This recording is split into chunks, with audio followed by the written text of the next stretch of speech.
avancer sur les mesures dans le domaine de la transparence, de la démocratie locale, mais vous avez choisi d'illustrer votre propos à travers quelques chiffres, qu'on va découvrir d'ailleurs, et puis peut-être qu'ils vont vous inspirer pour les commentaires.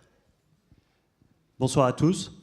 Donc effectivement, on a voulu mettre en avant la question de la confiance entre les élus et les citoyens, de la confiance dans les administrations. Parce qu'on considère que l'état actuel du débat public, l'état actuel des résultats des élections sur ces dernières années, la montée des extrêmes, ont pour origine la perte de cette confiance.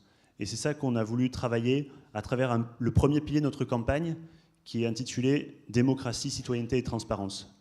Quelques chiffres illustrent ce qu'on a voulu proposer. Donc en fait, il y a 3 axes pour rétablir cette confiance. Le premier, c'est le changement des pratiques politiques. Et qui est mieux placé pour changer les pratiques politiques qu'une liste citoyenne qui n'est pas adossée à un passé de partisans ou de compromis à respecter, etc., une liste libre.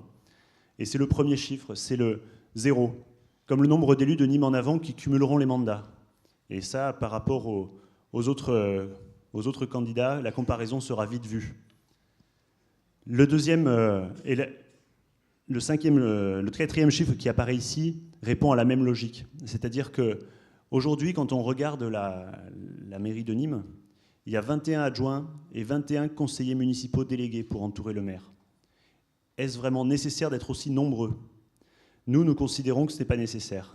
Et donc en réduisant la gouvernance politique, en la simplifiant, en l'allégeant, nous avons calculé tout simplement, en réduisant le nombre d'adjoints à 12 et le nombre de délégués également, c'est 2 326 000 € que l'on économise rien que pour la ville sur la durée du mandat. Et l'utilité de tous ces adjoints et de tous ces conseillers municipaux délégués ne nous est pas apparue évidente. Deuxième axe, les pratiques politiques, c'était le premier. Le second, c'est la gestion publique. On considère qu'il est indispensable qu'une collectivité comme la mairie soit bien gérée, de façon exemplaire. Et on part de loin là encore. On a un niveau de fiscalité. On a parlé tout à l'heure de la fiscalité sur les entreprises. Là, je parle de la fiscalité ménage. Il y a eu un classement publié par le journal Les Échos en septembre. Nîmes, premier au niveau national sur le niveau en valeur absolue de taxe d'habitation. Et troisième sur la taxe foncière. Donc, est-ce que c'est vraiment relié au niveau de vie des Nîmois par rapport aux autres villes de France de plus de 100 000 habitants ? Clairement pas. Donc là, on a une marge de manœuvre qu'on ne peut pas mobiliser. Deuxième marge de manœuvre qu'on ne peut plus mobiliser, qu'on ne peut pas mobiliser davantage, c'est l'endettement. On nous dit à longueur de temps que la dette de la ville a diminué. C'est faux. Enfin, c'est en partie faux. La dette de la ville a diminué. Mais pourquoi elle a diminué ? Parce que la dette de l'agglomération a augmenté. Et quand on regarde le cumul des deux, sur le dernier mandat, c'est 84 millions d'euros de plus de dettes qui pèsent aujourd'hui sur le contribuable nîmois. Donc il faudra bien payer un jour. Aujourd'hui, le niveau de la dette de la ville, cumulée de la ville et de l'agglo s'élève à 383 millions d'euros. Et le troisième axe, je ne vais pas faire trop long, c'est la question de la vie locale et de la citoyenneté, d'animer ce dialogue permanent entre les élus et les citoyens nîmois. Et donc pour ça, on a plusieurs propositions très concrètes.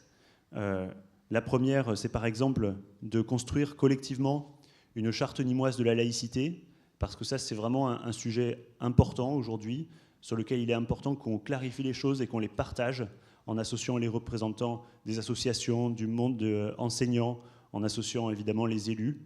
Et donc, on souhaite avancer dans cette direction. La deuxième proposition qu'on souhaite mettre en avant, c'est la possibilité pour les citoyens d'interpeller les élus en cours de mandat. C'est-à-dire qu'on facilitera l'accès via un site internet, par exemple, au droit de pétition. C'est-à-dire qu'à partir du moment où un certain nombre de citoyens s'adresseront à la mairie, ils pourront obliger les élus à se prononcer sur tel ou tel sujet qui leur paraît important. Ça ne veut pas dire que les élus perdent leur pouvoir de décision, mais au moins, il y a un dialogue qui s'instaure. Une dernière proposition qui est vraiment fondamentale, c'est la question de la libération des données. Aujourd'hui, quand on travaille comme on le fait pour une campagne municipale, c'est très difficile de trouver les données sur la gestion locale. Et pourtant, c'est quand même l'argent public dont il s'agit. pourquoi une telle opacité? Et donc on a calculé seulement à 80 000 €, donc on peut le mettre en rapport avec le chiffre de la ligne d'avant, 80 000 € le coût d'une opération de grande ampleur pour libérer les données de la gestion de la ville de Nîmes. Donc c'est pas grand-chose et ça nous paraît indispensable. Et je vais laisser la parole à Mina en mentionnant la dernière mesure qui est un peu symbolique, mais je pense qu'Éric en reparlera aussi, c'est la question du Parlement des conseils de quartier. Il y a une vie importante au niveau associatif à Nîmes, très importante et qu'on encourage. Et on souhaite l'encourager notamment à travers l'institution d'un parlement de tous les conseils de quartier. Et ce parlement aurait la possibilité de dialoguer avec le conseil municipal sur un certain nombre de sujets, de s'exprimer, de donner son avis, d'interpeller également, d'avoir un accès privilégié à l'information pour la diffuser ensuite auprès de toutes les personnes qui, certainement, il y en a parmi vous, qui participent au conseil de quartier. Voilà, donc je laisse la parole. Merci François. Merci beaucoup.